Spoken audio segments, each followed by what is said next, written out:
Bonsoir David Revaud-Dallon, merci Bonsoir. d'être fidèle à notre rendez-vous sur les coulisses de la semaine politique. Les off, on les grille un tout petit peu, on raconte un peu ce qu'on sait. Avec vous, Carl Meus, aussi rédacteur en chef au Figaro Magazine. On va parler de Nicolas Sarkozy et des réactions à cette vraie-fausse interview. Mais on va commencer quand même par ce qui se passe au gouvernement, parce que tous les jours, c'est un couac de plus. Le diesel, le budget. Aujourd'hui, Jérôme Cahuzac nous dit enfin que bon, ce sera 4 milliards de plus. Mais on était à 2, puis on était à 6, puis chaque jour, c'est une nouvelle mesure. Qu'est-ce qui se passe? Il y a un patron, il y a un chef, il y a un cap. Qu'est-ce qui se passe, David? Il y avait eu une période d'accalmie, souvenez-vous. Il y avait eu beaucoup de couacs dans les, on va dire, 5-6 premiers mois, qui étaient dus effectivement à des problèmes de réglage, d'expression, de communication de chaque ministre, problème d'autorité de Jean-Marc Ayrault, qui, de fait, compensait par un surcroît d'autoritarisme. C'est ce qui s'était passé dans les premiers mois. Puis à la fin de l'année 2012, tout ça s'était un petit peu tassé. Et il y avait eu une période un petit peu, on va dire, bénie pour le gouvernement et pour l'exécutif qui correspondait à la phase du Mali. Et patatras, là, effectivement, depuis un mois ou deux, depuis qu'on revient dans le dur de la séquence économique et sociale, cherche l'argent, quoi. Depuis que les chiffres sont mauvais, et ben voilà. Et je crois pouvoir vous annoncer ce soir, Ruth, en exclusivité, que ce n'est pas fini, car il y a quand même un autre sujet majeur qui va donner, à n'en pas douter, lieu à quoi, c'est évidemment les retraites. Le prochain, évidemment. Il y a déjà des thèses très différentes qui commencent à s'exprimer. On voit qu'il y a une évolution dans la communication, c'est-à-dire qu'il y a des gens qui étaient jusqu'ici totalement opposés à ce qu'avait fait le gouvernement précédent, qui avaient manifesté à l'époque dans la rue, et bien qu'ils reviennent totalement sur l'opposition et commencent à dire que finalement, c'était pas une si mauvaise solution. Et évidemment, de l'autre côté, dans la gauche du parti, même au centre-gauche du parti, on va dire, il va y avoir de fortes oppositions et des expressions divergentes. Très bien, donc voilà, ils nous annoncent les prochains couacs, on les attend et nous, comme on est journalistes, on va peut-être un peu les chercher aussi. Et on va les écouter. Et Carl Meus, alors, qu'est-ce qui se passe? Est-ce qu'à votre avis, le Premier ministre, le Président se disent il faut resserrer, reverrouiller, ça va pas Là, on est dans une période telle que François Hollande les adore, au fond. Il faisait comme ça quand il était à la tête du PS. C'est vrai qu'il l'appelle Pépère, c'est ce que dit le Canard enchaîné? Ce que dit le Canard enchaîné, oui. Alors, le Canard enchaîné met ça dans la bouche de conseillers de l'Élysée. Je soupçonne en fait que ce soit peut-être soit des ministres, soit des gens au PS. Oui, d'accord. Des rivaux de ces conseillers de l'Élysée, voilà. En tout cas. Oui. Parce que, bon, à l'Élysée, on sait très bien comment ça fonctionne. C'était comme ça sous Sarkozy, sous Mitterrand, sous Chirac. Il y a des clans qui se forment, il y a des inimitiés qui se créent. Mais pas à ce point-là quand même d'appeler le président Pépère. Donc sur l'idée qu'il laisserait finalement prospérer les conflits, qu'il serait plus zen alors que la situation, qu'il y a le feu à la maison quand même. C'est un peu le coup qu'il nous a fait en novembre de l'année dernière. Avant la conférence de presse, on essayait de savoir un petit peu ce qui allait se dire. Il y avait des fuites, ça va m'orchestrer en disant non mais il n'y aura pas grand-chose, non. Mais il dira plutôt ça. Alors non, on partait tous là-dedans. Et puis le jour J, paf, on se retrouve sur compétitivité, on va faire un certain nombre de choses. Et là, tout le monde dit « Ah bravo, chapeau, formidable !» Et du coup, le Hollande bashing s'arrête. Est-ce qu'on n'est pas un peu dans cette période-là où finalement, on laisse filtrer, on laisse les couacs, parce qu'ils faisaient ça au PS, chacun peut s'exprimer. On laisse dire que... Voilà, c'est quand même le gouvernement, les ministres, et on est en grave crise. Mais en novembre, c'était pareil. Hein. Certes, la crise est un peu plus grave. Mais on sait qu'il va intervenir à la télévision. Donc on a déjà un point en ligne de mire qui est sa prochaine intervention. On sait qu'il va dire quelque chose. Le président de la République ne va pas à la télévision pour ne rien dire. Ou alors, c'est une faute politique. Et à ce moment-là, ça sera encore plus dramatique dans les sondages. Et donc, est-ce qu'il ne fait pas monter la tension, un peu d'ailleurs comme François Mitterrand faisait avec un conseiller qui s'appelait Jacques Pilan, que connu François Hollande?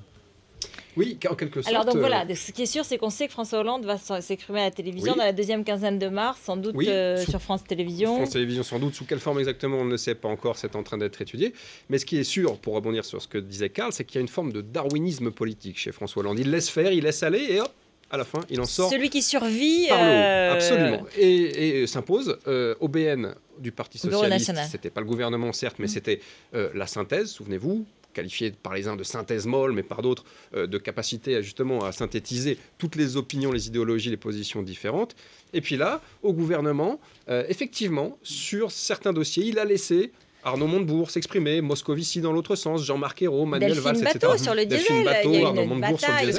Sur le diesel très fort. C'est lui qui sort et, comme le disait Karl, qui peut apparaître comme celui qui tranche, qui apporte une solution innovante. Ça a été le cas, avec un effet de surprise sur la compétitivité, etc. Bon, maintenant, ça va être beaucoup plus compliqué puisqu'on rentre vraiment dans le dur. On peut dire que l'état de grâce est totalement balayé, si jamais état de grâce il y a eu, et que là, on va l'attendre sur les résultats et que le darwinisme ou la synthèse, là, ça marche plus. Parce que nous, on met sous le même vocable des situations assez différentes. On appelle couac, par exemple, ce que dit Vincent Payon sur... les vacances scolaires.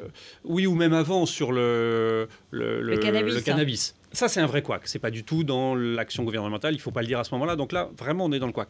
En revanche, quand un ministre donne des pistes, et qu'un autre a une autre piste, là, on est plutôt dans, j'allais dire, le dosage politique. Et Ou le jet de ballon d'essai. Voilà, c'est le ballon d'essai. C'est presque de la bonne politique. On envoie une piste, on voit comment ça réagit. On corrige, on Est-ce que les infléchit. professionnels sont très opposés? Est-ce que vraiment les syndicats sont prêts à aller dans la rue? Tiens, non, finalement, il y a peut-être une piste par là. On l'amende un peu, on corrige. Donc il faut faire attention. On appelle ça des couacs. En réalité, c'est un moyen de tester un petit peu les Français sur des mesures dont on sait que ça va être des mesures très difficiles, qui vont devoir être prises. Et comme le disait David, des mesures qu'en plus au PS, ils ne sont pas tous d'accord dessus, et certaines qui sont des mesures que Nicolas Sarkozy et François Fillon avaient commencé à vouloir prendre, peut-être avaient prises, et sur lesquelles François Hollande était opposé. Bien sûr. Donc ça va être quand même très compliqué comme alchimie à trouver.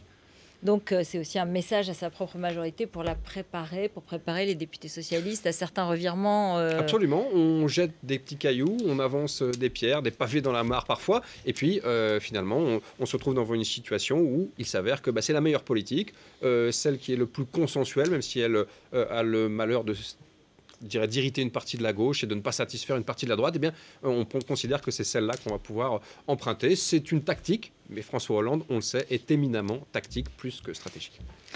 Nicolas Sarkozy, il est réapparu hier dans Valeurs Actuelles pour la première fois. Avait-il vraiment disparu, Ruth? Oui, alors je veux dire, évidemment, je dirais pour la première fois de façon directe, en assumant en partie, en tout cas jusqu'à hier soir, oui. ses propos. D'abord, un mot sur les coulisses de l'interview, la manière dont ça s'est passé. Semble-t-il, Patrick Buisson, le conseiller, a en quelque sorte, parrainé cette opération, ou en tout cas béni cette opération. Ce qui est intéressant, c'est que visiblement, il y avait des divisions au sein des conseillers. L'impression qu'on a, c'est que l'équipe de la rue de Miroménil, ceux qui sont autour de Nicolas Sarkozy tout le temps, était plutôt sur une stratégie du silence. Qu'il avait d'ailleurs adopté depuis et dont ils estiment qu'il faut qu'ils s'y tiennent au moins encore pendant un an. Et puis il y a les conseillers de l'extérieur.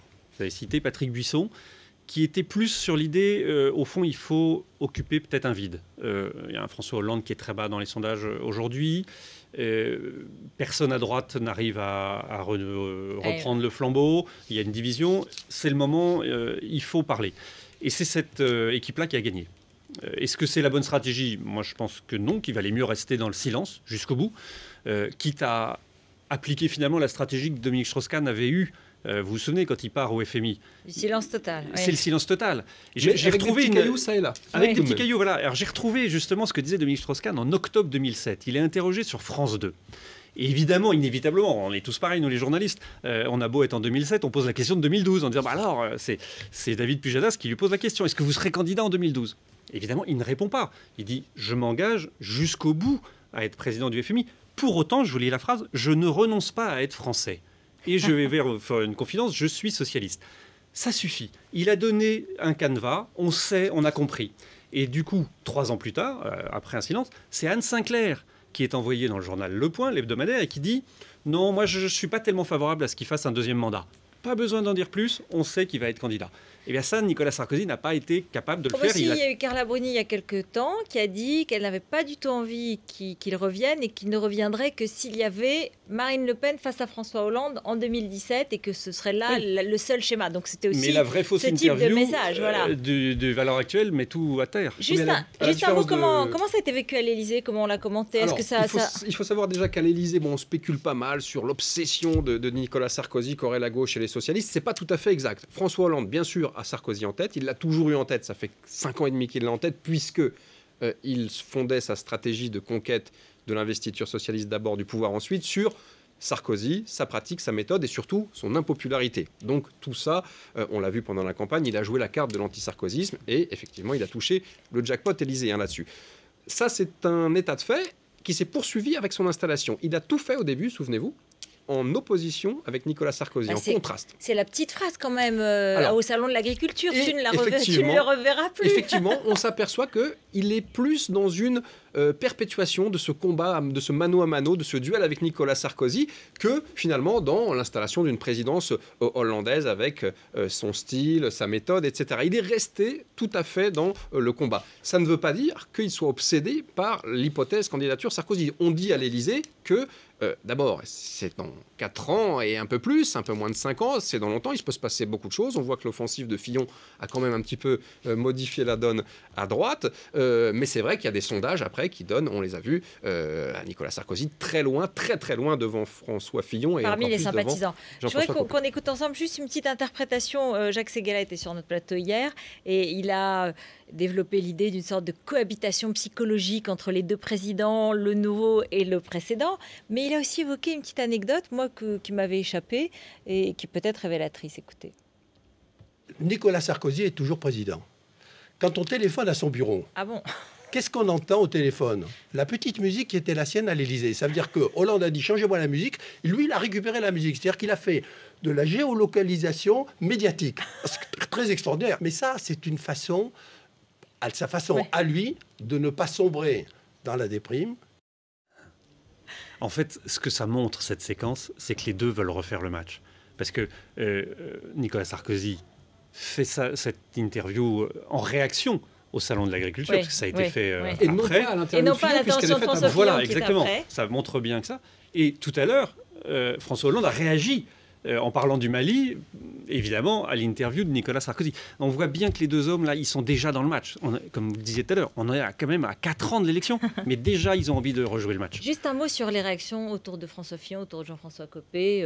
On trouve que c'était une bonne idée ou pas, ce retour, ce vrai faux retour?